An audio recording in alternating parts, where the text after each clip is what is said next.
இலங்கையின் 77வது சுதந்திர தினம் நாடு முழுவதும் நடைபெற்று வருகின்றது. சுதந்திர தினத்தினை கரிநாளாக பிரகடனப்படுத்தி யாழ்ப்பாண பல்கலைக்கழக மாணவர்கள் போராட்டம். யாழ்ப்பாணத்தில் கருப்பு கொடி போராட்டம் ஒன்று முன்னெடுக்கப்பட்டது. முன்னாள் ஜனாதிபதி மஹிந்த ராஜபக்ச செய்தது போன்றே ஜனாதிபதி அனுரகுமாரவும் பிள்ளைகளை தூக்கி கொஞ்சுதல், பெரியவர்களை கட்டியணைத்தல் போன்ற நடவடிக்கைகளில் ஈடுபட்டு வருவதாக பேராசிரியர் ஒருவர் தெரிவித்திருக்கின்றார். இலங்கையில் முச்சக்கர வண்டிகள் மற்றும் மோட்டார் சைக்கிள்களின் விலைகள் அதிகரிக்கும் என்று தெரிவிக்கப்படுகின்றது. இவைகள் தொடர்பில் தான் இன்று நாங்கள் பார்க்க போகின்றோம்.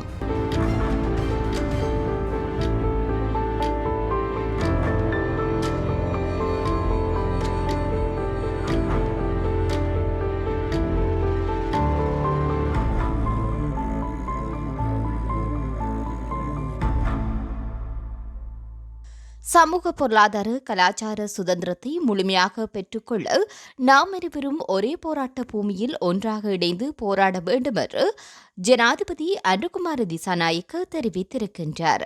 இலங்கையின் 77வது சுதந்திர தின நிகழ்வு இன்று காலை ஜனாதிபதி அனுரகுமார திசாநாயக்க தலைமையில் ஆரம்பமாகி நடைபெற்று வருகின்றது. இதன்போது நாட்டு மக்களுக்கு ஆற்றிய சுதந்திர தின உரையின் போதே ஜனாதிபதி இவ்வாறு தெரிவித்திருக்கின்றார். சுதந்திர தினம் ஒரு சிறப்பு வாய்ந்த நாள் என்றும் சுதந்திர கனவை ஒன்றாக காண வேண்டும், ஒன்றாக நனவாக்க வேண்டும் என்றும் ஜனாதிபதி அனுரகுமார தெரிவித்திருக்கின்றார். நாட்டில் வடக்கு, தெற்கு, கிழக்கு மற்றும் மத்திய பிராந்தியங்களில் உள்ள மக்கள் வளமான ஒரு எதிர்கால அரசையும் நவீன இலங்கை தேசத்தையும் கனவு கண்டு கொண்டிருக்கும் நேரத்தில் சுதந்திர தினத்தை கொண்டாடுவது சிறப்பு வாய்ந்தது என்றும் அவர் குறிப்பிடுகின்றார். பிரதான சுதந்திர தின நிகழ்வில் தேசிய கீதம் தமிழ் மொழியில் இசைக்கப்பட்டுள்ளமையும் விசேட அம்சமாக பார்க்கப்படுகின்றது. சுதந்திர தினத்தை கரிநாளாக பிரகடனப்படுத்தி யாழ்ப்பாண பல்கலைக்கழக மாணவர்கள் போராட்டத்தில் ஈடுபட்டிருந்தனர். இதன்போது பிரதான கொடி கம்பத்தில் பரந்த தேசிய கொடி மாணவர்களினால் இறக்கப்பட்டு கருப்பு கொடி ஏற்றப்பட்டது. யாழ் பல்கலைக்கழக பிரதான வாயிலின் முன்பாக இன்றைய தினம் காலை 11 மணியளவில் மாணவர்கள் போராட்டத்தில் ஈடுபட்டிருந்தனர். அதேவேளை பல்கலைக்கழக சூழலில் கருப்பு கொடிகளும் பறக்கவிடப்பட்டிருந்தவை குறிப்பிடத்தக்க விடயம். இதே நேரத்தில் யாழ்ப்பாணத்தில் கருப்பு கொடி போராட்டம் ஒன்றும் முன்னெடுக்கப்பட்டிருக்கின்றது. இன்று காலை 9:30 நல்லூரில் அமைந்துள்ள தியாக தீபம் திலீபனின் நினைவு தூவிக்கு முன்பாக பொத்துவில் தொடக்கம் பொலிகண்டி வரையான மக்கள் இயக்கத்தின் ஏற்பாட்டில் இந்த போராட்டம் மேற்கொள்ளப்பட்டுள்ளது. இதன்போது சிவகுரு ஆதீனத்தின் ஆதீனகுரு முதல்வர் தவத்திரு வேலன் சுவாமிகள் உள்ளிட்ட சிலர் கலந்து கொண்டு போராட்டத்தை முன்னெடுத்திருந்தனர். இதேவேளையில் இன்னும் ஒரு விடயமும் முக்கிய விடயமாக பார்க்கப்படுகின்றது. அதாவது இலங்கையின் முச்சக்கர வண்டிகள் மற்றும் மோட்டார் சைக்கிள்களின் விலைகள் அதிகரிக்கும் என்று தெரிவிக்கப்படுகின்றது.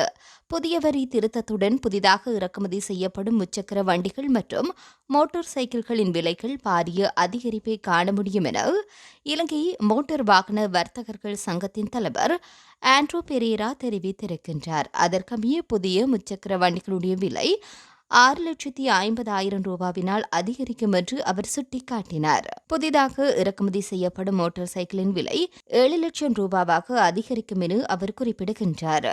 இதே நேரத்தில் இந்த அரசாங்கத்திற்கான மக்களுடைய வாக்குப்பலம் தற்காலிகமானது என பேராசிரியர் நிர்மல் ரஞ்சித் தேவஸ்ரீ தெரிவித்திருக்கின்றார்.